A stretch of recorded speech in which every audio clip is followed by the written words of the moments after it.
Good evening and welcome. Thank you for continuing with us on this exploration of the inexplicable. Let's begin with our usual chant.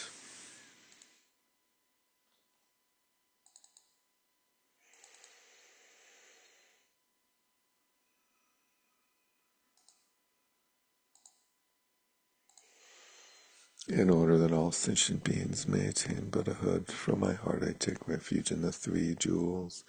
In order that all sentient beings may attain Buddhahood, from my heart I take refuge in the three jewels. In order that all sentient beings may attain Buddhahood, from my heart I take refuge in the three jewels. Whatever the virtues of the many fields of knowledge, all are steps on the path of omniscience. May these arise in the clear mirror of intellect. O Manjushri, please accomplish this.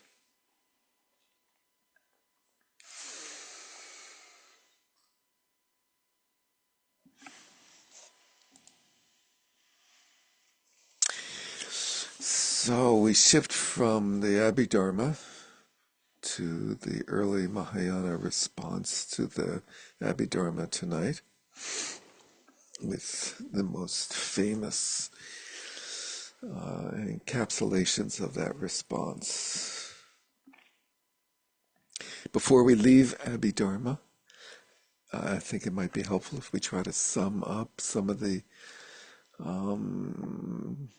developments and view that occurred in this phase of Buddhist history or Buddhist thought. So we see the story that we get, that as it comes down to us, is that after the Buddha's death, the 500 arhats gathered at, I think, Vaishali.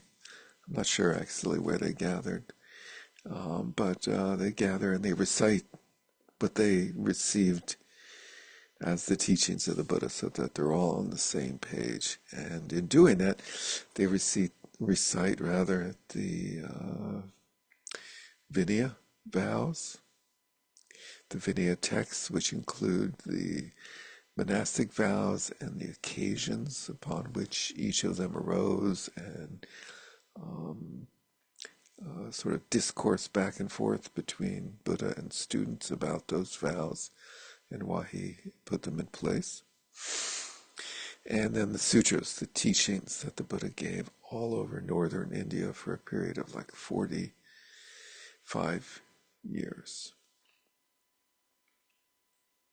And they, as far as scholars can figure out, they don't recite the Abhidharma. The Abhidharma doesn't really exist at that time, even though that's in the legendary accounts of this first council. But the Abhidharma texts appear somewhat later, and they come in the form of texts that are basically a compilation of lists with descriptions of the lists. And you can sort of see how that makes perfect sense, that after this amazing teacher dies and his community has received those teachings and practiced them, and so many have received, or attained or achieved complete liberation, they will make an effort to codify those and do that by extracting all the key teachings from the sutras that the Buddha gave.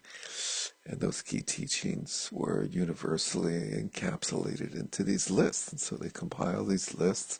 They go through the skandhas, the ayatanas, the 18 dhatus. They go through the different states of consciousness, the different types of causes and conditions, the stages of meditation,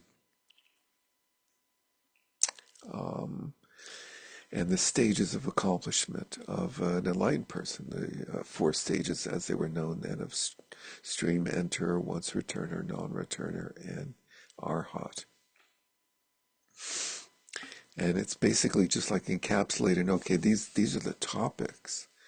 And then around that, we begin to, somewhat after that, maybe another 100 or 2 years after that, we begin to see the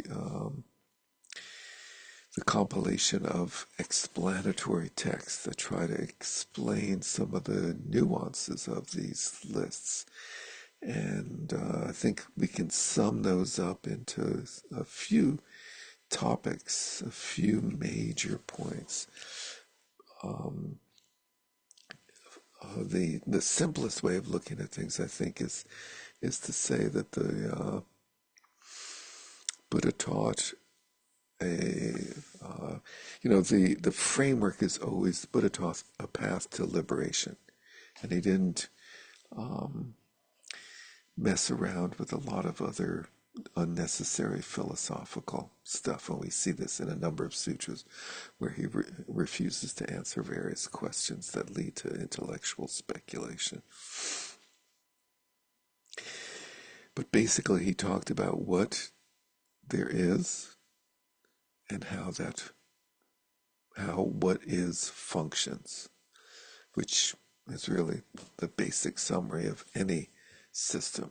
That's really what it comes down to, is what is there, or what is there, and how does it function? What does it do?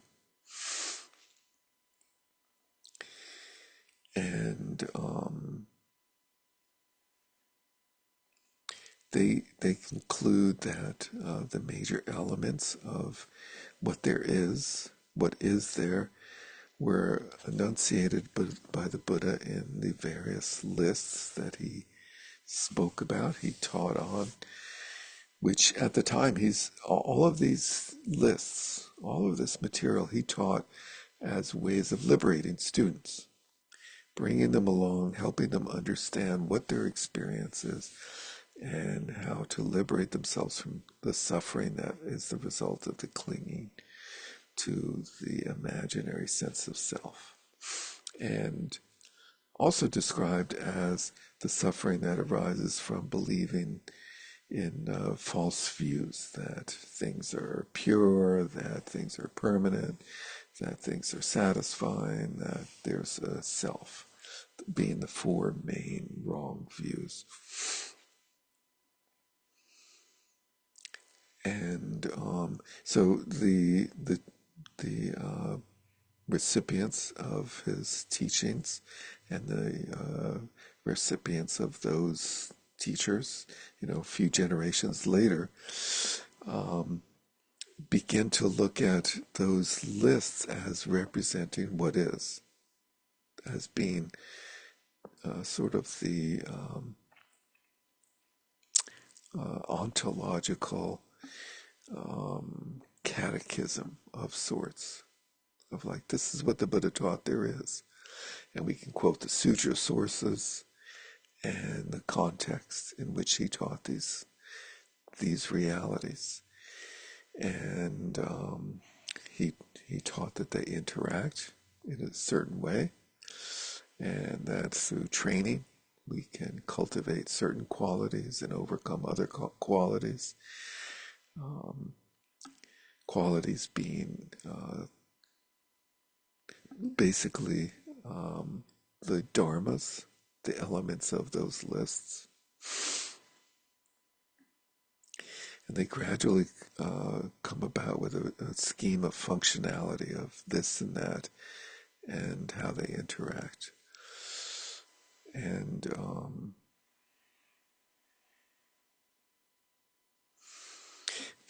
one of the main forces, I think, in the way that they did things was that there was a huge emphasis to adhere to the simplicity of the Buddha's teachings, and to try not to add a lot to it, and to basically take what he taught as completely true.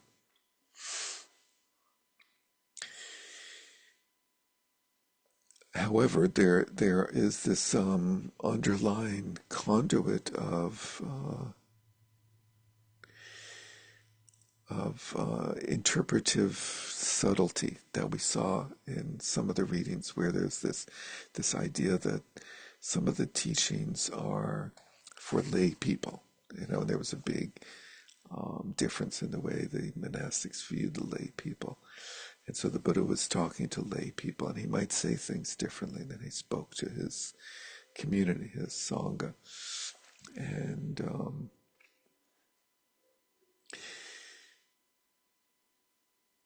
so we see this seed of the beginnings of this idea that there's different levels of teachings.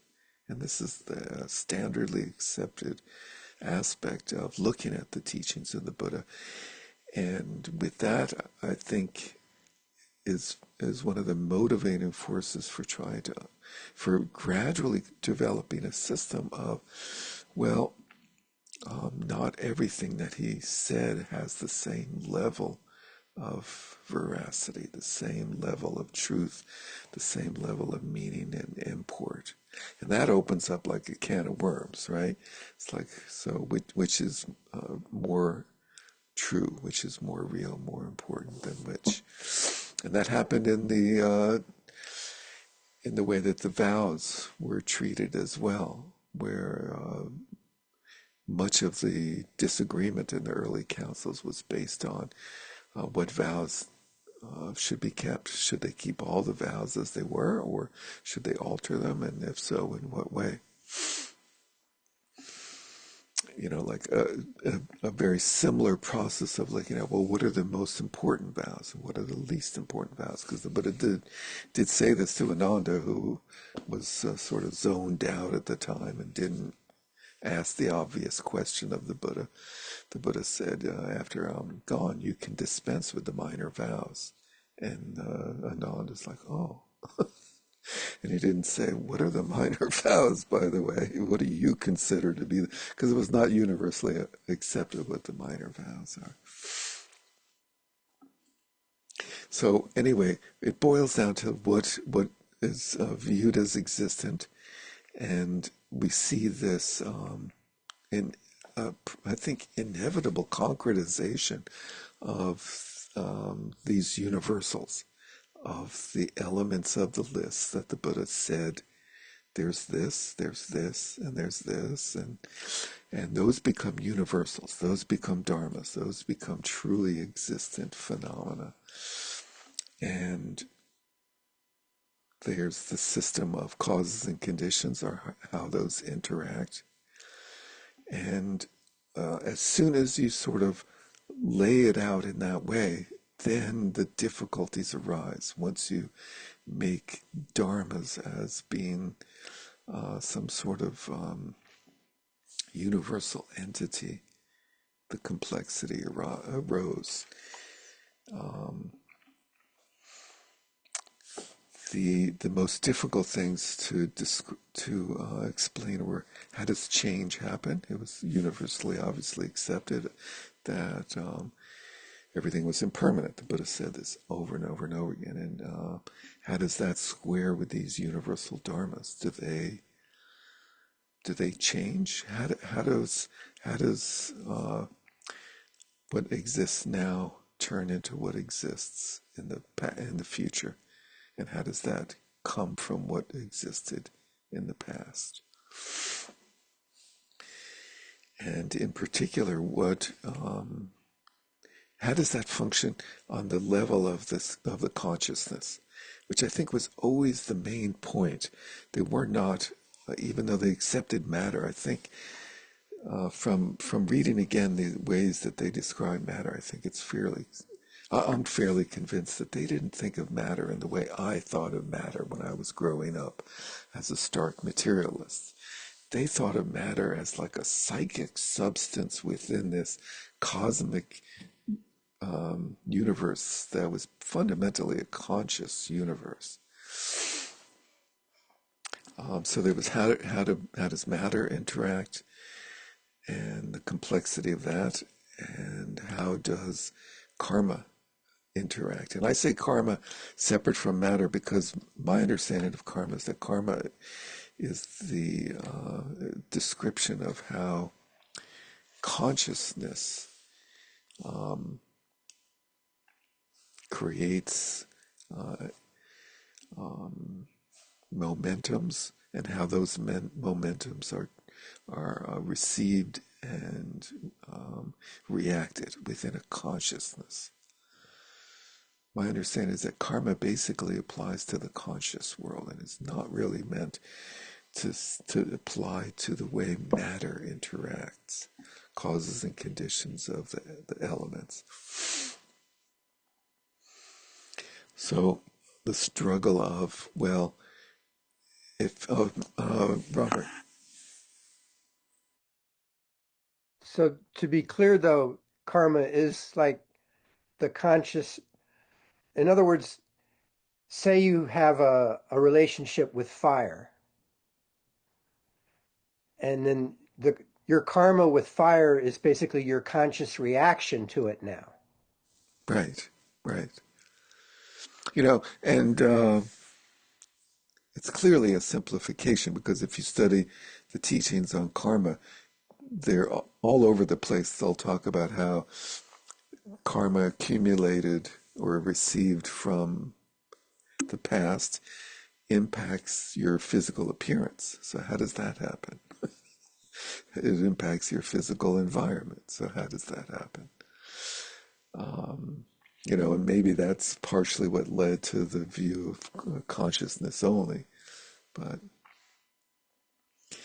so then Well, the if I struggle. can just jump in Yeah, for a second. please. Yeah, I think that again, we have to be careful about sort of our materialist projections onto these teachings that seeks to draw a strong dividing line between matter on one hand and consciousness on the other. So when we talk about karma playing out in consciousness in the mind, it doesn't mean it's not at the same time interacting with matter. When we talk about your karma causes you to be reborn as a certain type of being, obviously there's a material component to that as well. But there isn't this sort of Cartesian separation between matter and mind as neatly as we have it in our contemporary thinking. That's good. Thank you. And that reminds me that the view of the dharmas as it consisting only of matter and mind is incomplete. And we had some discussions last week, or if not some other weeks as well, about like, well, what about energy? What about gravity? And there was this other whole category of existence that were called neither matter nor mind, the so-called non-associated formations, where it seems like they were trying to describe energies like life force, like birth and decay and subsistence and time and space and things like that. And so, and initially those were accepted to have the same existential veracity as matter and mind. And so this idea that it's just matter and mind in a Cartesian way is definitely missing a lot. To sort of try to conclude, what are the conclusion I think is like, what are the major issues that are received down through the generations, which provokes both the literature of the Prajnaparamita and the rest of the Mahayana to arise, and somebody like Nagarjuna to come about and present views such as he does, and the issues of what are things, what really exists, how do they function, includes is matter, does it exist in partless particles? Quite simply, just to sort of name the key issues, is does time progress sorry, do phenomena exist only in a moment of time, or do phenomena somehow exist through the three times? We see that the Sautrantika sort of dispenses with that, but I think it has a huge hangover because how else do you explain the impact of past activity on current and future situations? So this idea of impermanence and momentariness versus existing through the three times of past, present, and future. How does karma get transmitted? How does it get generated, stored, and transmitted from the past to the future? And while the functionality of matter was not ultimately that important, the functionality of mind was very important because there was an implicit realization or assumption or view that the mind governed all of our experience. And that's the famous first chapter and paragraph of the Dhammapada of the Buddha. The mind precedes everything, and everything is determined by your mind. So how does mind operate? How does consciousness operate? How does conscious perception operate? And so I think those are the main issues. It's like what exists, how does it function, and the functionality. What exists includes the issues of impermanence, as like is it gradual or is it radically momentary? Is there persistence in some way through the three times? And then how do things function? How do phenomena interact, and how do they leave residues? And so with that, then Chris, I'll pause there. Do you want to add anything more to sort of what we bring from the Abhidharma into this new phase? I think one of the important things to recognize about the Abhidharma is it's a real attempt at creating systemization of the Buddha's teachings as found in the sutras. So ideas like, as Derek mentioned, impermanence, um, how does that work, and what are sort of the sub premises that come along with it? I think anytime you have a philosophical system of, any sophistication, the pieces are inevitably touching each other. So in order to talk about impermanence, you have to talk about entities, how they exist over time, how they change, when they change. And I think what we observed as we sort of, smashed our heads against the wall trying to work through this material, was that when you do build these things into comprehensive systems, and a level of clunkiness inevitably gets introduced. That there are certain bills you have to pay in order to get things like impermanence to work in a genuine way. If we take these doctrines at face value and as literal, there's a whole set of philosophical machinery that we need to build to make them work. And some of those components of the machinery may be a lot harder to make a case for independently, and yet are necessary for the whole system to work together. So what we see in the Madhyamaka response is a questioning of that entire enterprise.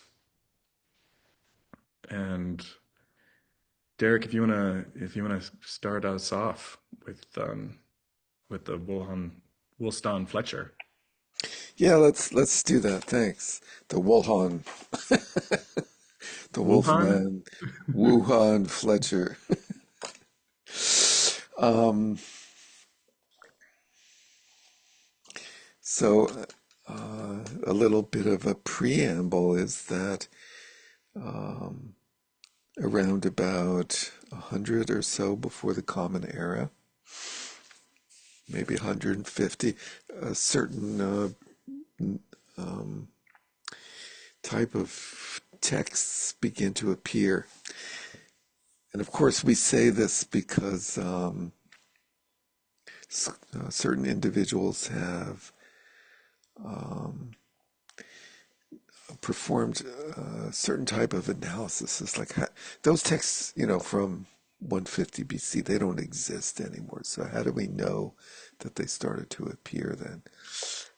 It's a matter of like piecing together references to texts in other texts, and those other texts being sort of dated by other texts, and it's a little bit of a domino or a house of cards effect. Ideally, there's a way of giving some credibility to the whole thing, because the Indian monarchs had a habit of keeping records, and a lot of monarchies do this. A lot of civilizations that have like a strong or a very highly concentrated center of power tend to do this. And so that's the theoretical basis for this dating, is that, which must have been like a revolutionary thing. It, I think we like gloss over this really quickly, but for there to be for like a few hundred years, that's this set body of literature that was accepted, and then suddenly for other texts to start appearing is quite a radical thing. Now, the faulty part of that I said is the set body of literature. And I think what we receive is this idea that there was this set body of literature, but it very quickly, there were different versions of the early sutras, the so-called five Nikayas. There were different versions of them. The Buddha taught in vastly different geographic areas, and so they had different records of his teachings. And so these began to appear, and so there was a fluidity, a certain level of fluidity in the literature ascribed to the Buddha. At any rate, this literature that appears is radically different, and the first, or one of the first sutras of this new tradition is the sutra on the Prajnaparamita in 8,000 lines, and in particular its summary in verse. And that was a common thing with a number of sutras, where we receive down through the centuries that these evidence that there were that these sutras were recorded or recovered, presented, existed in two forms, in a verse form and in a prose form, and they had very similar information in those two forms. And it's a little bit unclear why we have that level of duplication. But it seems the verse form was earlier, and then the prose form in this particular case came later. And these texts start appearing, and many of them start appearing, the Prajnaparamita texts, which teach a radical, almost what by comparison must have been seen as a nihilistic view of rejecting the basic premises of the early Abhidharmika situation or tradition. And sort of like there had been many disputes and disagreements on issues such as we've gone through, of like our dharmas continuous through the three times, are they, those issues that I just went through. But this is a little bit it's sort of like throwing up your hands and saying, it just doesn't make sense. What Chris was talking about, this way of like, you got to buy into a lot of things, or it has a lot of baggage, or it ends up having a lot of loose ends. And you can sort of imagine people saying, the whole thing just doesn't really make sense in this way, and presenting the opposite point of view, and in a very radical way of over and over again saying, there is no this, there is no this, and therefore there is this. There is this because there is no this and that and so forth. And we see that in that reading that was rather difficult. So this goes on for a couple of 100 years, and then this gentleman Nagarjuna appears, and we're told that he's a student of Rahula Bhadra. We have a reading from Rahula Bhadra, and that he was ordained by him, and we can assume that Nagarjuna and Rahula Bhadra trained in that early tradition of the Abhidharma. They were Buddhist monks, they were scholars. It has to be, we have to conclude that they were well versed in that tradition. And, we have these legendary accounts of Nagarjuna retrieving the Prajnaparamita texts from the Nagas onto the ocean. But they were already there. So many of them had already appeared. And so that's, it seems to be an allegory for him, like sort of bringing out their meaning, not their literal presence, but him actually bringing out their meaning in his teachings. And so he writes, we're told he was a prolific writer, and there's a huge number of texts in what's called the Conjure, the collection of texts attributed, the Tenjur, the collection of texts attributed to Indian masters that the Tibetan tradition retains. They're all over the map. They have like texts on monastic vows, texts on alchemy. There's one of the most famous Vajrayana texts is attributed to Nagarjuna. It's called the Five Stages, and so there's this odd thing where are we expected to believe that he wrote all of these texts or not? And most Western scholars dispense with a huge number of the texts attributed to him and come down to what are called the 6 texts on reasoning, and the foremost among them is the root verses on the middle, the Mula, Madhyamaka, Karaka. And we're told that that's like, that his accepted texts are in like 3 collections. There's the texts on reasoning, there's the texts on praise, and the texts on, what do they call it? I can't remember what they call it, but it's sort of expository path texts. And so the first is the 6 texts on reasonings. The second is these praises, and he has praises to Dharmadhatu, who's a very famous praise, very controversial. Praises to the Buddha, praises to the Dharma, and praises to a number of other things. A very common type of literature. And then the third one is a collection of sort of path-oriented teachings in the form primarily of letters to different people, different kings. They would write to, for whatever reason. You can drill into that, but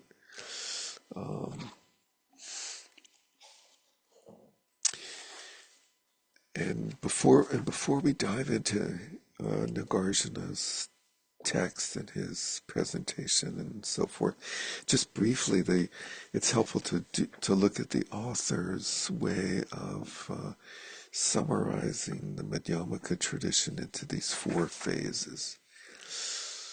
Let's see, he does that on the bottom, page 11 into page 12. The development of the Madhyamika system from its appearance in the 2nd century of the Common Era. So Nagarjuna was supposedly was active around 150 this text supposedly appear, till the disappearance of Buddhism from India in the 12th century falls into 3 or 4 periods. The first is that of a systematic exposition achieved by Nagarjuna and his immediate disciple, Aryadeva. The second stage in the course of the 6th century, so there's a 400 year, there's, like a 400 years gap. They write these texts, and then there's I should check this, but there's not a lot of other texts written on these topics until 400 years later. These famous commentators come about. The appearance is marked by the appearance of 2 sub-schools or tendencies. Really, there's like 2 teachers, 2 main masters who write famous texts commenting on Nagarjuna that creates a divergence. This occasioned by the divergence of the masters Buddhapalita, friend of the Buddha, and Bhavaviveka, and their approach to debate procedure and their connected issues. This period is brought to an end, or rather another period is inaugurated. So about 100 years after those 2 teachers, the next major figure is Chandrakirti, who looks at the 2 main commentators of Nagarjuna, Buddhapalita, Bhavaviveka, and decides that Buddhapalita had a better way of looking at the nature of reality and the nature of the way Nagarjuna presented it. And he favors this way of presenting the Dharma called prasanga, just based upon consequential arguments. So instead of like repeating the scheme of the Abhidharma, that is very much like presenting, this is what is. There's these dharmas, and they are described in this way, and they function in this way. And there's these stages of the path, and there's these types of beings, just like laying out element after element of what is in what are called autonomous statements, in presentations of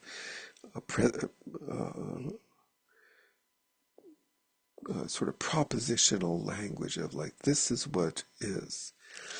We have this reaction that is embedded in Nagarjuna's texts, but is brought out by Buddhapalita, saying what Nagarjuna did was actually this masterful alternative way of looking at our experience as human beings by saying, well, if we believe this and this, then it's going to lead to this and this other problem. So like what Chris was talking about, of all those bills that need to be paid, all those like loose strands that all of these, the Abhidharma philosophies generate, they started pulling on those strands exclusively, not presenting anything new, but just undoing this sort of certainty and definitiveness that things had been presented in the past. So that was Buddhapalita's method, and Bhavaviveka, on the other hand, was still keeping the tradition of like exposition, and this is the way things are, and things are this way. And Chandrakirti felt that was undermining Bhavaviveka's message, undermining his presentation of Nagarjuna's message. The radical revolution of Nagarjuna's message was being toned down by returning to the Abhidharma way of presenting. There's this, and therefore there's this. And so Chandrakirti famously follows in the footsteps of the Buddhapalita's, the 3rd phase, and then the final and 4th phase is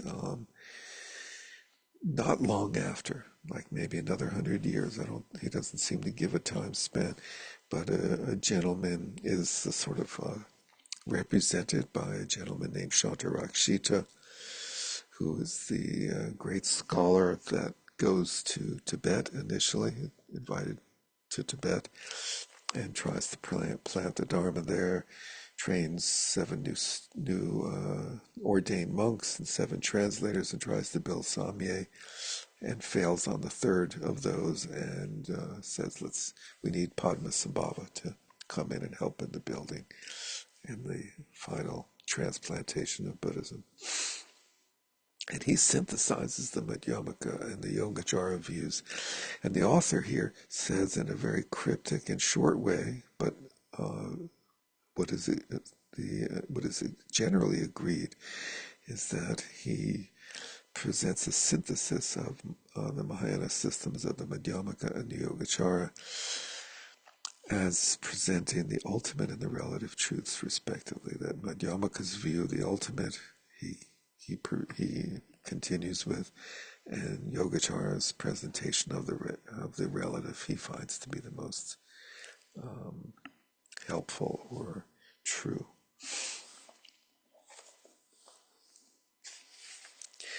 So we'll be reading Nagarjuna's text, I think, next week. In a couple weeks. In a couple of weeks, thank you. So really, we should probably segue to the one more point about his main text, the Mula Madhyamaka Karika, is that he begins with causation. And we see this focus on causation as being the key way of entering into the discussion of the Dharma, of what is and how does it function. And so he does that, and then we'll be tracing all of these other authors, Buddhapalita, Bhavaveka, and Chandrakirti, and how they work with causation. Nagarjuna does it in his first chapter of the Karikas. Rob.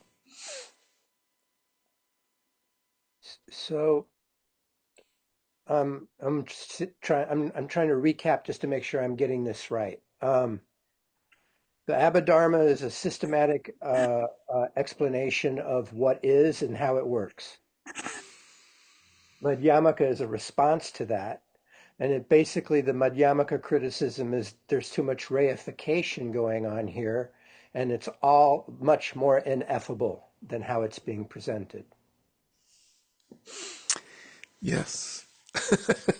That's good. So I didn't really get to the content yet, and you've given me a very nice segue that Nagarjuna basically concludes that all of the problems that the Abhidharmikas have been having trying to explain the way things are and the way they exist is because they've concretized the dharmas into ineffable, unchangeable entities. Unchangeable does not mean impermanent. Unchangeable means they don't actually change at any time. They disappear, and maybe that's considered change, but they didn't really consider disappearing change. So they're impermanent, but they don't actually morph. The Dharma is what it is by virtue of being what it is. And when it's not, there is not. And Nagarjuna says just what Rob said, that this solidification, concretization, is the source of all of our problems in trying to explain the way things are and the way things function. Concretizing things as being real entities, as opposed to some ineluctable, ineffable flux of basically causes and conditions. Cynthia. But does Nagarjuna allow for change, though, or not? Because you mentioned something about the problem was that the Abhidharmas did not allow things to change, but in a sense, neither does Nagarjuna, but just from a different point of view, right? Because he's saying there are no things. So There is therefore, nothing to change. yeah. So in both cases, actually, there's no change, but for different reasons, right? Right. That's right.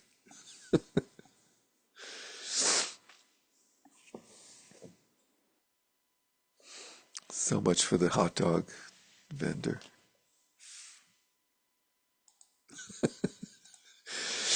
So, I think with that we should dive into what does a Prajnaparamita Sutra look like? And we picked a couple of chapters, and far from being convinced that those were the best, but it's a really hard sutra to like get your hands around and pick what are the best little parts to pick out, but they're certainly representative. Chris, do you want to further my introduction and help us dive in? Yeah. And One thing I wanted to add, yeah, Derek. and if you want, you could like lead us in chanting Ratnabhadra's text as a way of like continuing that tradition of reverence before we engage. Yeah, happily. I wanted to talk first about one thing that Rob said was that that appearance is I'm going to paraphrase you and probably misrepresent what you said, Rob. So apologies. That appearance is too ineffable to be concretized in terms of dharmas. And I would add to that that the Madhyamaka critique says not only is it ineffability, but it's the fact that the concretization is logically incoherent. That it doesn't make any sense. It's as coherent as talking about square circles or what color is the number for. Um, it's a category mistake that we could talk at length about what color the number four is, but it doesn't make any sense. It's not a sensible distinction, and that is this sort of criticism that they're leveling against the concretization into the dharmas. And to kind of show I just wanted to show if I can share my screen. And naturally, I have an ungodly number of tabs open. So this is the table of contents of the Mula Madhyamaka Karakas, that famous Nagarjuna's sort of most central and most famous text. Um, so here are the chapters: examination of conditions, examination of motions, senses, aggregates, elements, desire and the desirous, the conditioned, agent and action, prior entity, of fire and fuel. Basically, these may seem a little odd. Actions and their feuds, self and entities, time, combination.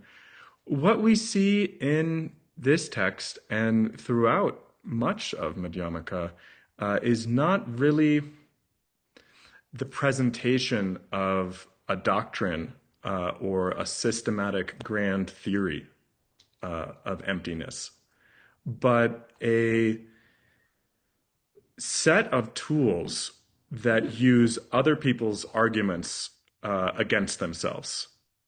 You could think of Nagarjuna as like, is it Aikido, the martial art where you just use your opponent's momentum to take them out? You could think of him, pardon the chihuahuas, you could think of him as just using his opponents, largely the Abhidharmikas, momentum to undermine their own premises. And he's very skillful at drawing out the illogical inevitabilities that those arguments entail without proposing anything of his own. So yeah, with that we can get into. Should we start with his teacher, with Rahula Bhadra? Is that Yeah, a I think just read through it. But I just wanted to Yeah. follow what you Yeah, said please. briefly, which is that that idea of letting go of essence, letting go of substance, letting go of the way that the whole community and tradition had been thinking of things for so long. It's quite a radical, very radical move, and that the ability to dispense with categories, with like an explanatory system or framework for the way things are, I think really takes a big leap, like emotionally, psychologically. Okay, go for it. I think that's so, and I think it's also, we forget this, but Buddhism really emerges as a countercultural movement.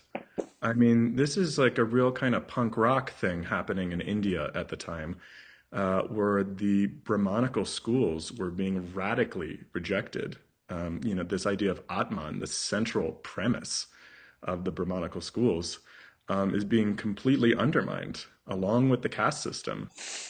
So I think the Buddhists sort of have it in their karma to do um, this sort of rejection, is something I'd like to say. Okay, so I'm going to share my screen again, and I'll just lead us through this praise, and if you want, you can chant along with me. I didn't prepare to do this. In praise of Prajnaparamita, I prostrate to the Bhagavati Arya Prajnaparamita. I pay homage to you, Prajnaparamita, boundless and non-conceptual. All your limbs without a flaw, beheld by the flawless ones you are. Just like space, you are spotless, free from reference points and without words. Whoever sees you as you really are, beholds the Tathagata. Between you, so rich in noble qualities, and the Buddha, the Guru of the world, no difference can be seen at all, just as with the moon and its light.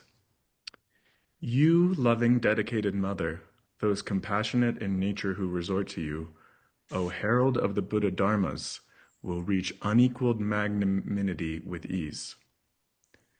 Whoever dully looks at you with a pure heart only once will attain siddhi, then for sure. O you so fruitful to behold. You are the caring mother, giving birth and nourishment to all these heroes with their hearts in love, with the welfare of all others, with just the welfare of all others. The Buddhas, these gurus of the world, full of compassion, are your sons. Thus, O lady fair and good, you are the grandmother of all beings. All immaculate paramitas, O lady without blame, surround you at all times, just as the stars do with the moon. Considering beings to be guided, single one in many forms, you are praised by the Tathagatas, everywhere and with all kinds of names. Just as when those drops of dew are met by the sun's warm light, once they fall upon you, opponents' flaws and qualms are gone. In naive beings, you engender fear. To them you appear terrifying. To the wise, you grant your comfort. To them you appear so mild and gentle. Even those who do not have attachment, to those who do not have attachment, even for you, their protectress, O Mother, how should they then feel desire or aversion for anything else? You do not come from anywhere, nor do you go someplace. In all locations there may be, the wise ones will never see you. Those who thus don't see you will attain you in reality. Having attained you, they're released, which is a marvel really great indeed. Whoever sees you is in bondage, and whoever doesn't see you is bound as well. Whoever sees you is released, and whoever doesn't is released as well. Ah, how wonderful you are!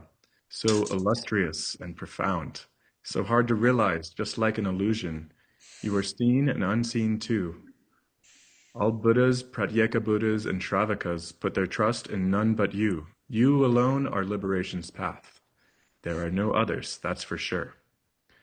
For the sake of sentient beings, out of compassion, the protectors of the world speak in customary terms, but never speak of you.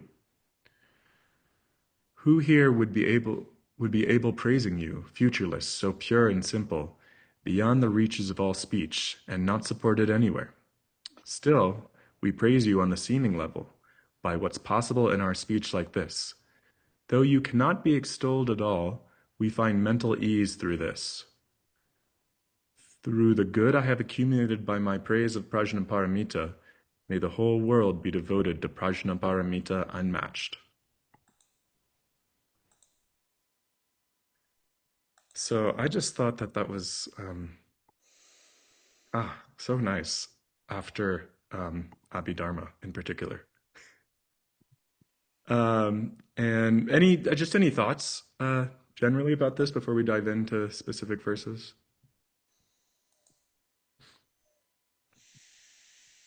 Yeah, Rob. It seems that this is like a proclamation that the very ground of reality is vibrant and alive and caring. Yeah, it's I mean the imagery, the maternal imagery is so fascinating, right? Especially when contrasted with these sort of nonsensical, counterintuitive, difficult philosophical notions. I mean, this is like a love poem. Peter. Yeah, it has wrapped in it devotion, which is really interesting to see that. It's like, this close to a devotional approach. Mm. And also the compassion is there as well. So it's so much more dimensional than the Abhidharma. Mhm. Mm. And I'm not sure if I've heard reference before to Prajnaparamita as grandmother. It's usually mother, but they even had a grandmother reference in there. Yeah, the commentary on this glosses grandmother as the root of all benefits and happiness. So that might be a translational thing. I don't know, not my grandmother.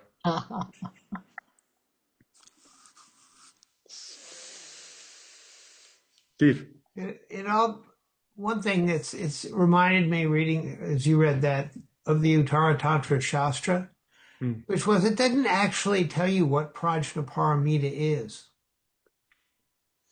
It tells Yeah. you all these wonderful things about it and how great it is and how, but if somebody said, so what is it? It can do these various things, but you don't, they don't fall into a trap of nailing it down, I guess is what I'm trying to say. And I think that's really related to what we observe in, say, in the Karikas again, of he never comes out with here's what Madhyamaka is. Um, you can speak till the cows come home about what it isn't, but it sort of eludes any sort of declarative statement. One more comment or question. Let's see if I can express this clearly. One thing I wonder about these folks back then when they were trying to figure things out was, is ineffability built into the system and we will never know? Or is it we're just not smart enough to know? Mhm. There's thunder outside my window, amazingly. How that can be happening. Anyway, I know it's supposed to rain tonight. I think that's sorry. But anyway, because if it's sort of like I was thinking of what would be a good analogy, and I would say, well, take that one. If there's a deaf person, how do you describe music? Mhm. because they'll never have a sense for, what music brings out a certain emotion in you or something like that. How would you describe that? And that's a case of the person who can't hear, just not being able to do it at all. Whereas if the person could hear, they would understand you. So sometimes I wonder whether these folks said, we're just not smart enough to figure this out. And so let's not bother with it. Let's go with what the Buddha said. And, let's go along the path and I do had a that rather than spend all this time on trying to figure out what's real. I had a completely different takeaway, Mhm. which was that it was being described the whole time, but it was being described as something that can't be described. Well, maybe that's the same takeaway. I don't know. But it was over and over again. It was being talked about. What it Oh, sure, sure. I wouldn't say talked about, it's but like it's how do you talk about something that's beyond words? right. Yeah, exactly. Well, it's like it, That's it. it's understood, but it's not understood conceptually. It's understood viscerally Mhm. through practice together with your view. That's how they arrive at understanding. Which is why the Buddha often refused to answer some questions because there was no conceptual way to really say it. You have to go there. So I want to just respond to Steve's question about is there an answer to some of these questions that's just outside of our comprehension? Which is sort of the contemporary philosophers have called this cognitive closure, that there's certain things that there must be an answer for, but like for whatever reason, our minds are closed to them. There's no way that we could ever understand it. Um, and that's sort of like a weaker claim, and then the stronger claim would be that there are no answers out there beyond our conception.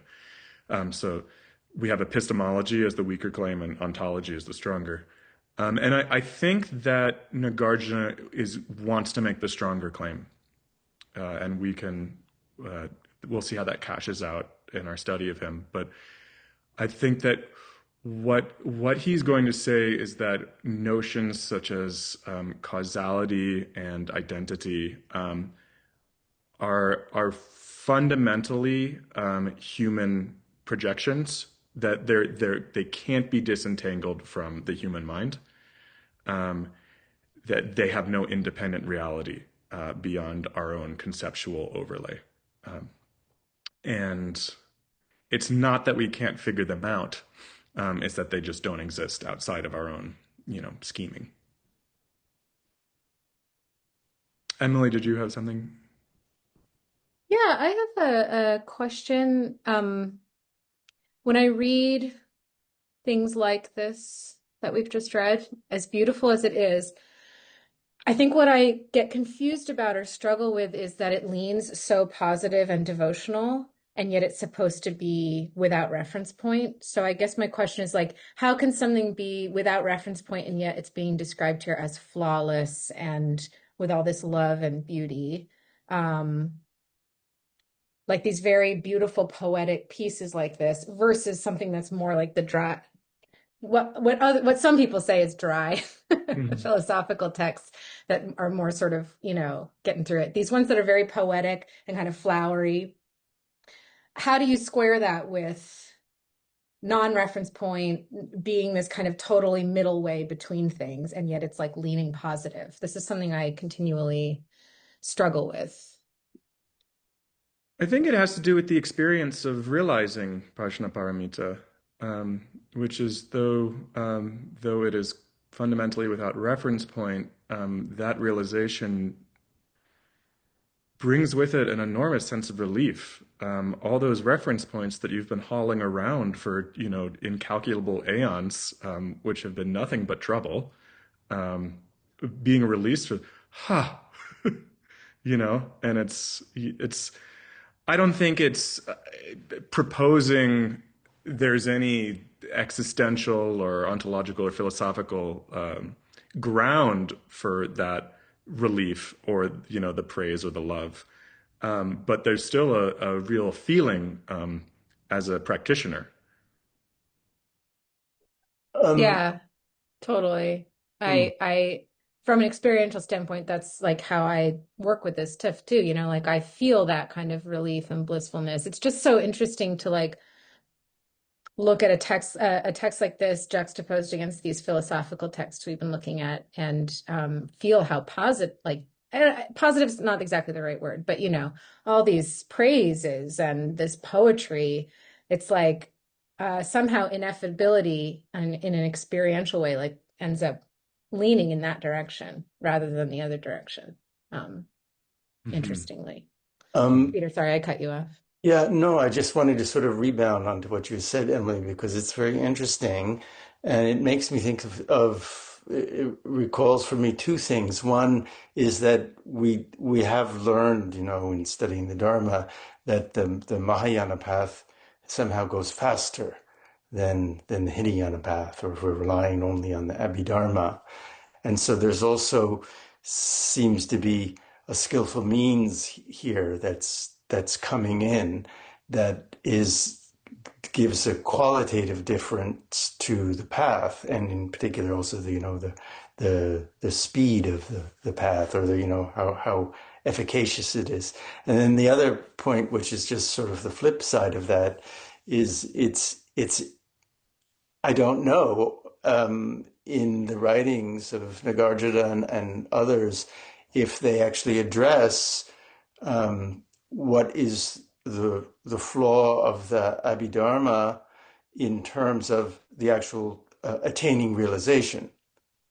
So we've been talking about it in terms of logical flaws, but if even with the logical flaws you can use that as a path to gain liberation, then that would be good. So I wonder if Nagarjuna or the other proponents like Yanka also address that question, which could be of either a degree, that there's a degree of inferiority in some sense to the Abhidharma view in terms of path and realization, or whether just that you would never get there because of some flaw beyond just the logical flaws. Yeah.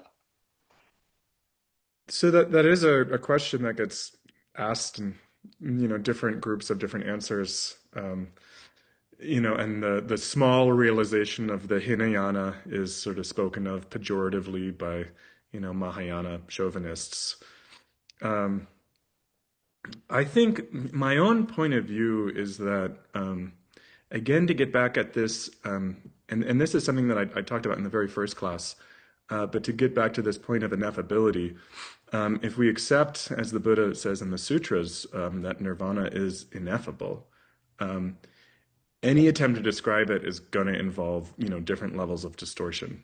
And there are Mahayana distortions, and there's Abhidharma distortions, and we can, to a certain extent, understand the different traditions as different consensuses that build around which distortions are acceptable. And what I want to say is that may be a separate question than the question of the realization itself. There's the realization, and then there's how you're going to talk about it. And it may be that the yogis of Tibet with their extremely sophisticated Zhentong philosophical point of views have exactly the same realization as the Abhidharmikas, 1,000 years earlier, but they have very different ways that they deem it acceptable to discuss, which has everything to do with the contexts in which they live and the communities with which they were interacting. Could be. I suppose you could also have an Abhidharmaka devil's advocate who would say, "Oh, the flaws, it's not a bug, it's a feature. It's like a koan. You keep thinking about it and you find these flaws, and eventually all your conceptual constructions are just going to fall to pieces, and there you go." But that would be Yeah, and another well, way. I think that's one of the reasons that the Tibetan tradition, includes the Abhidharma and continues to use it as a skillful means. And it's often, presented in these doxographical systems um, because it's useful, because the frustrations are important in making the next leap, and because I think it coheres very well with common sense views that we all have about, the world has some base, it must have some basis.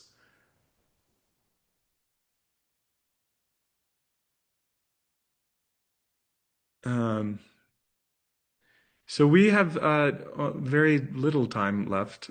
Derek, was there anything else that you wanted to get into?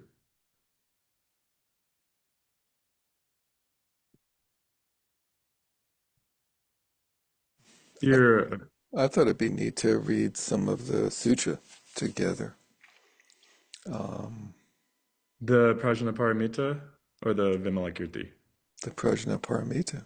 All right. This is the basis of everything, right?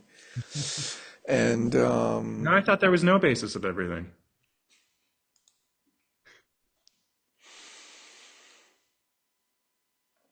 let's see.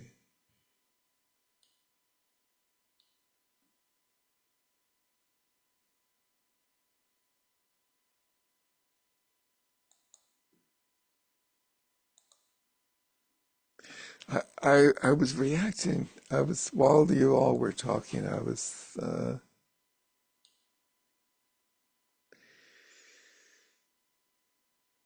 thinking that.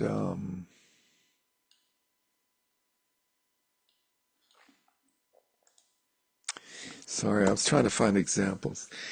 The I think there's a little bit of a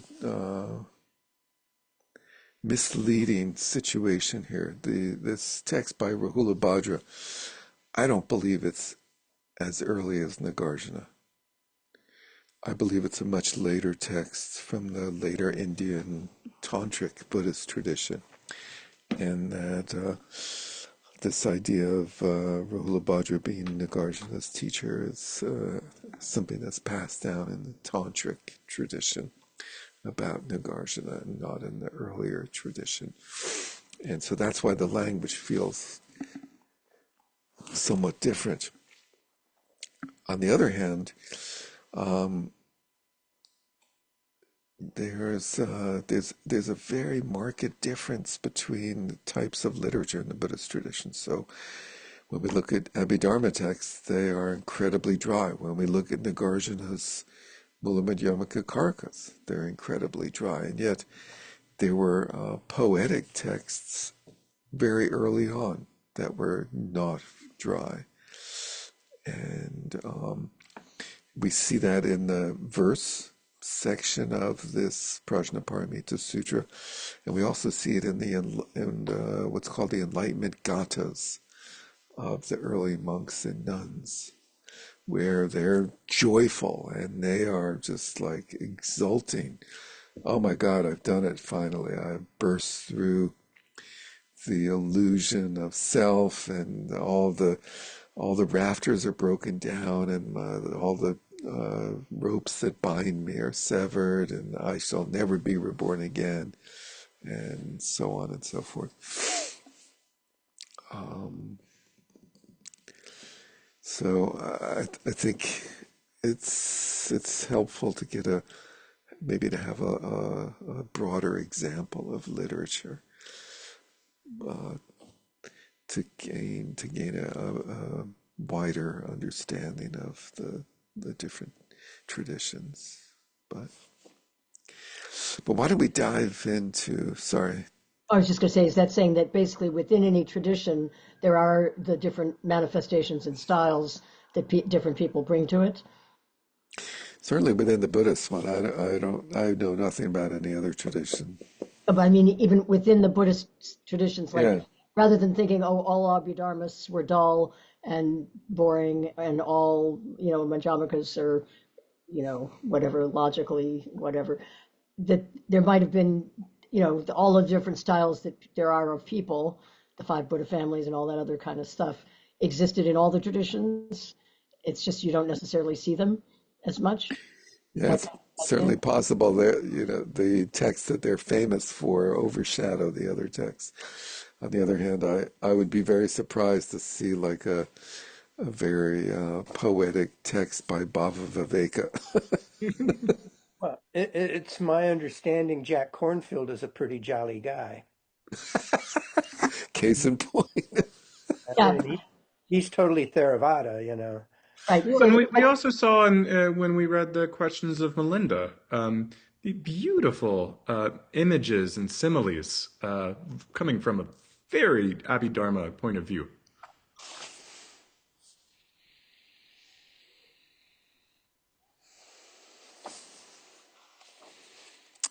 Yeah, so why don't we dive into this example that we have in front of us, and maybe I'll share it on screen.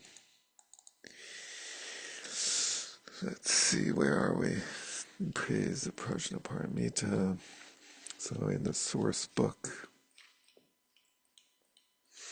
Perfection of Wisdom in 8,000 Lines, its first summary, translated by Edward Conze many, many years ago, maybe 100 years ago, almost, no, 75 years ago or something now. So it's little archaic. It's very early in the transmission of Buddhism to the West. So 1973. thank you. And it's apparently not a completely accurate translation. I apologize that I probably should have got, and I think I will find just for us to compare the translation. There's a translation that was done very recently for the 84,000 Project, and see what that translation of these two sections are like. So here we have the the text is divided into these. This publication has these two texts. It has the verse version of the Prajnaparamita, and it has the prose version, and the prose version is divided into these chapters, which each of which has these parts, as you see here, the five attributes of perfect wisdom. Subhuti. So we don't have a lot of time, but we'll just go through a little bit of it. Delve into the curiosities contained in this text, and there are many. And we read like the Heart Sutra, and we like think, okay, that's the essence of all the Prajnaparamita texts. That's like it. We walk away and we're satisfied. But there's a lot more complexity in it. We have Subhuti. In the Heart Sutra, we have Shariputra, both of whom were arhats, were not bodhisattvas, they're arhats, and they figure prominently in these early Mahayana sutras. And they're portrayed as being like on the same page with the bodhisattvas in terms of being into these Mahayana teachings. As you see in these interchanges, they're like Subhuti and Shariputra are like resonating it back. They're right on the beat, so to speak.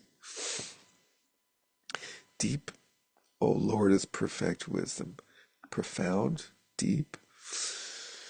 Bhagavan is translated generally as O Lord. Bhagavan is like born in a sort of very opportune manner. Often it's translated as blessed, certainly as a great enterprise. An enterprise. Has this perfection of wisdom been set up? It's a little clunky, is perfection of wisdom set up? as an unthinkable, incomparable, immeasurable, incalculable enterprise, as an enterprise which equals the unequaled. So right away we see that Prajnaparamita is presented as something that is beyond categorization, beyond description in these various ways. And he'll go through them. So we have this list. The Buddha's not going to go through that list. This is a common thing in the sutras where, you think somebody's just rattling off a list, a bunch of expletives, and the Buddha's going to go through them one by one. Why is it an unthinkable? Because unthinkable. So unthinkable. What is unthinkable? It's beyond thought, right? Unthinkable in English has a little bit of a implication of like somewhat negative, but this is very much not a positive or negative. Why is it an unthinkable, beyond thought enterprise? Because beyond thought are Tathagatahood, Buddhahood, self-existence, and the state of all. What? Self-existence? What is that doing in here? What do you make of that term, self-existence? You see that? Is that a typo? What happened? Self-existence? Help me out here. What was your reaction to reading self-existence? Well, I just assumed that because it's complete misunderstanding that was unthinkable for the enlightened ones.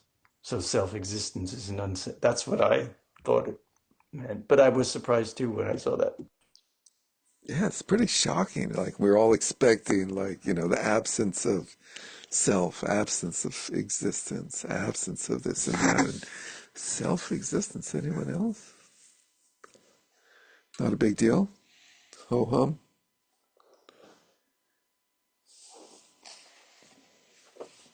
Well, the self-existence of the Tathagata, not our self.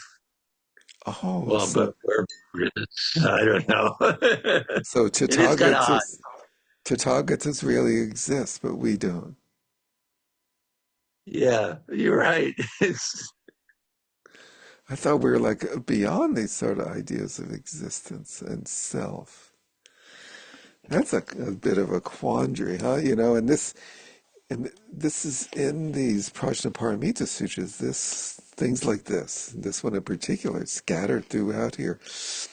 But it was like sort of like you gloss over it as like we're in this whole endless tirade of beyond thought or beyond this and beyond that, and you're like, well, I don't know, self-existence, okay, and it passes, and then you're on to all these other non-existent things, and then later on in the tradition, there's this whole idea that a Buddha, the Tathagata Buddhahood, is true existence, is truly existent. Obviously becomes a major theme in the whole Tathagata Garbha literature. That's right. I was about to bring up the Tathagata Garbha Sutra and how this feels. That's We it. we we we like to think about the first, second, and third turning as being these completely discrete things, but already here in the sort of foundational Prajnaparamita Sutra, you have a little hint, a little like whisper of Buddha nature. Yeah, very interesting. Do you know what the Sanskrit term is? It has to be like, well, I don't know if they actually used Atman, but existence would have to be some sort of like bhava or swabhava. Self could be swabhava, would probably be the Sanskrit. So Yeah. could it be referring to the ineffable nature of enlightened wakefulness? That is what it's referring to here, Tathagatahood, Buddhahood. And this is why I'm so curious to see a Well, better translation. but self-existent is what I'm asking. If that's referring to, you know, um, the wakefulness of enlightenment. That it does seem to be what it is, but that's a little bit different than the way we usually think of the Prajnaparamita Sutras. That would be in here, but I think there's really no other way to understand it. I don't know. Sorry to report that 84,000, it's not yet published. That's why I didn't get it. Thank you. Let's see. And the state of all knowledge, omniscience, self-existence, and omniscience. These are all unthinkable.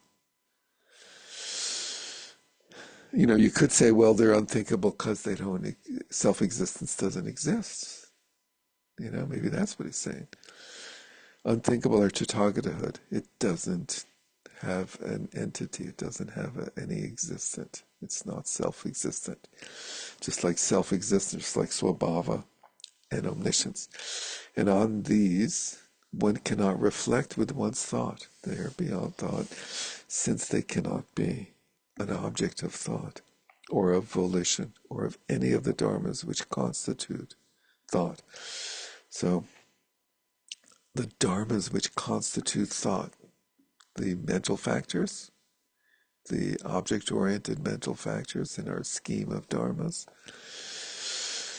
And why is it incomparable? Why is it an incomparable enterprise, an activity? This enterprise is like a undertaking that is beyond compare, because when one cannot reflect on Tathagatahood, etc., nor compare it. So he's going through, if it was unthinkable, incomparable, and now immeasurable, because one cannot reflect on Tathagatahood, etc., nor compare it. And why is it immeasurable?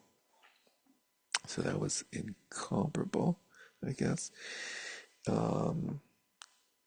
because it is immeasurable. Why is it incalculable? Because it's incalculable. And why is it an enterprise which equals the unequaled? Because nothing can be equal to the Tathagata, to the fully enlightened one, to the self-existent, to the all-knowing. How much less can anything be superior to him? Subhuti, do these 5 attributes apply only to Tathagatahood, etc., or also to the skandhas, and also to all dharmas? The Lord, I hate that terminology. They apply to them also. Also the skandhas, and also all dharmas are unthinkable, incomprehensible.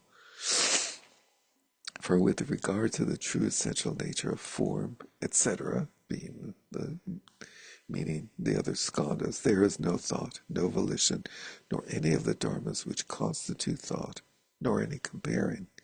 For that reason, the skandhas and all dharmas are also unthinkable and incomparable.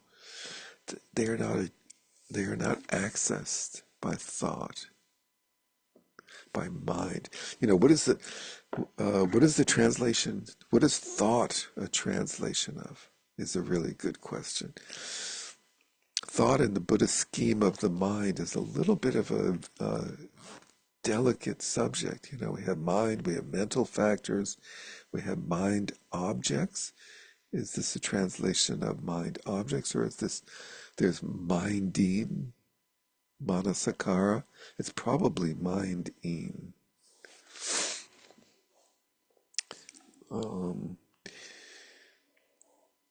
The skandhas are also unthinkable and incomparable. They're also immeasurable because one cannot conceive of a measure of form. Here we go. What is a measure of form? What is a particle? Since such a measure does not exist, in consequence of the infinitude of all dharmas.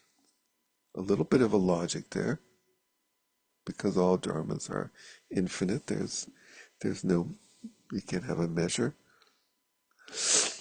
They are also incalculable, because they have risen above all possibility of counting. They're equal to the unequal, because all dharmas are the same as space. That's a common theme for us, right? What do you think, Subhuti? does there exist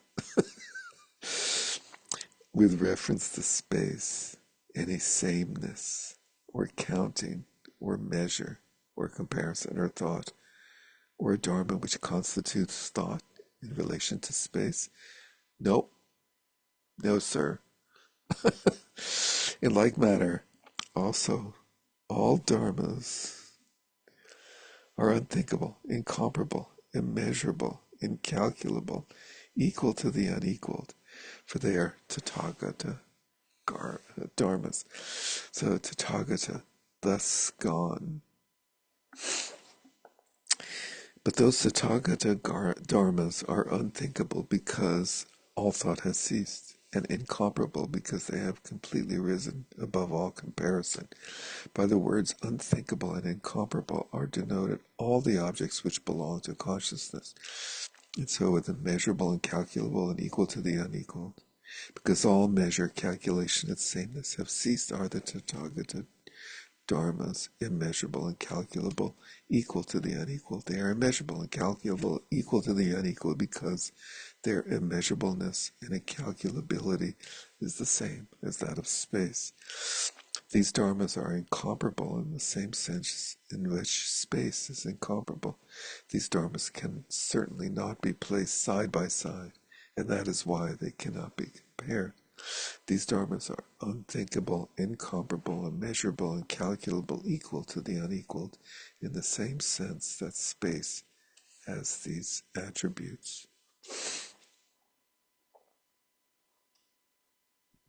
You can really see why someone like Nagarjuna was really necessary.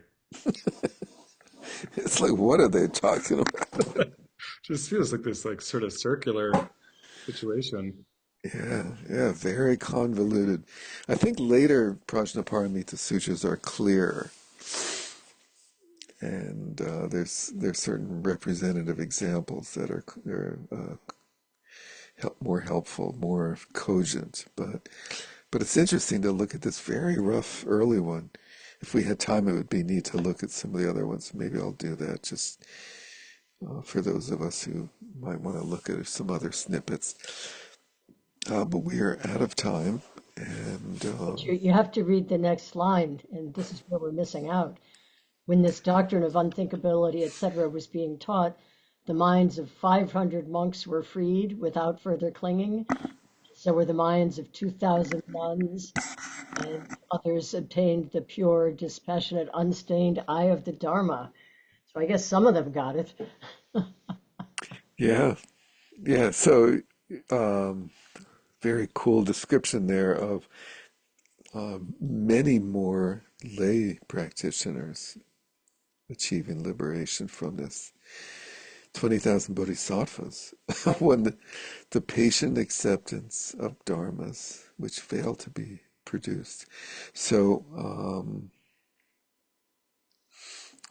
we're freed. We're freed from the outflows. Unstained, obtain the pure, unstained, dispassionate, unstained eye of Dharma. When the patient, so the patient acceptance of dharmas is the eighth bhumi, which the unborn quality of dharmas. And the The Lord, term outflow wasn't clear to me. I hadn't heard that before. What is that? Outflow? oh, outflows. So the idea is that kleshas are outflows. It's basically like neurosis.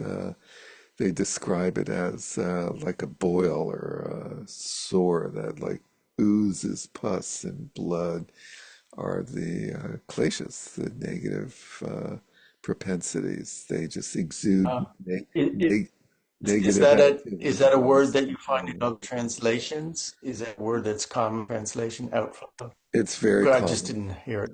It's very common. The Okay. outflows are a general description for the stage of sentient beings that have constant outflowing of negative activity of body, speech, and mind by virtue of our three poisons. We're poisoned by these three afflictions, and that poison brings out all this pus and blood and infection and festering, and they're very graphic in these descriptions. It's not just me doing this for effect. And there's two stages of enlightenment in the early tradition. There's arhats with outflows, and enlightenment or arhatship without outflows. And as long as you have a body in the early tradition, you have outflows because you're subject to the karma of a body. And they cite examples. The Buddha had a headache, he had a backache, he cut his toe, this and that. He had a stomach ache. Whereas after you die, you no longer have any connection to form or mind, and you have no more outflows. That's complete liberation. And then the Mahayana tradition enters this idea of nirvana without location, without determination. I can't remember suddenly the term they use.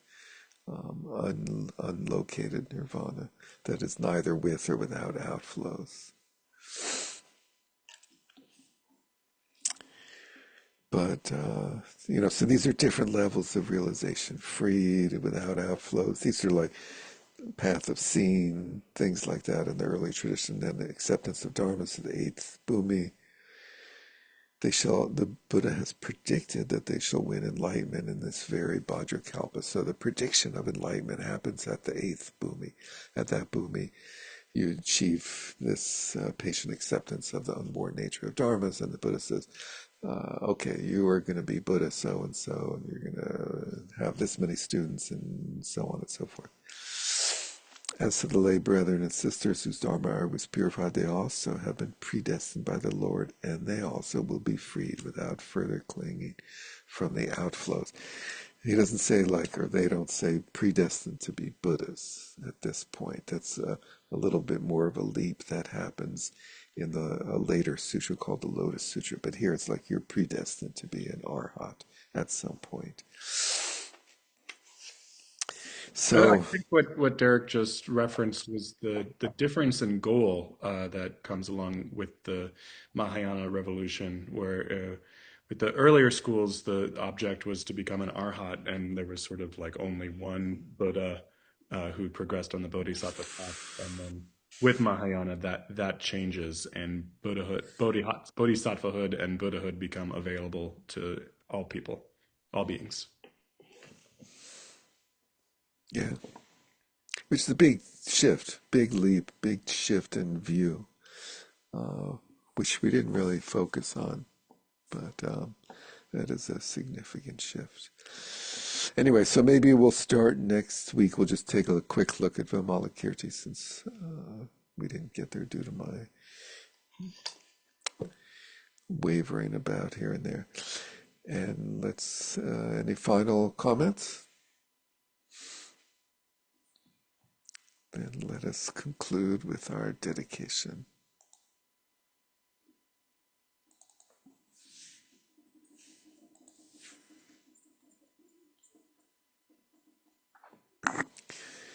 By this merit may all attain omniscience, may it defeat the enemy wrongdoing from the stormy waves of birth, old age, sickness, and death. From the ocean of samsara, may I free all beings. By the confidence of the golden sun of the great east, may the lotus garden of the Rigdon's wisdom bloom. May the dark ignorance of sentient beings be dispelled. May all beings enjoy profound, brilliant glory. Chris, do you still have a little package there you can show us? Yeah. Yeah. Yeah, here's my assistant. He's been sitting in my lap for the past 15 minutes. All right. Is that Hi. Juniper? Yeah, this is Juniper. He's 3.5. All right. Yeah. Nice to see you, Juniper. You want to say hi? Can you wave? Yeah. Cool. Thank you, everyone. Great to see you. Thank Thanks, everyone. you. Bye. you. Bye.